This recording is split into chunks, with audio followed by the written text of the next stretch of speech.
Hi, this 5-minute solution gonna show you how to share live location via WhatsApp.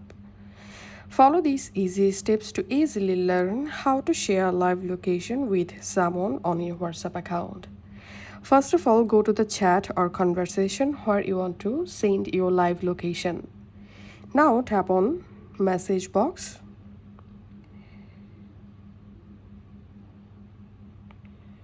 Okay, now tap on this paper clip icon here and tap on location, and now you have to enable WhatsApp access to your location. So tap on continue.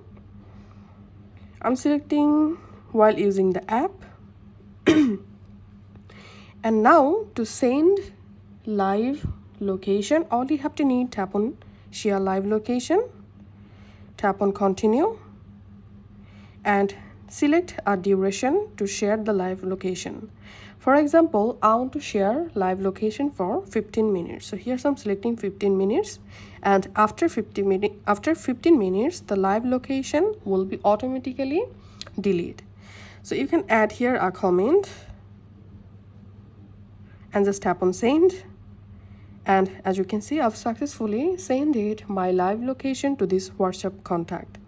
And now on, the recipient will be able to easily see my real-time live location by tapping on this location map. And to stop live location, just tap on stop sharing, stop, and that's it. If this video helped you out, please leave a like and leave a comment down below. Thank you for watching.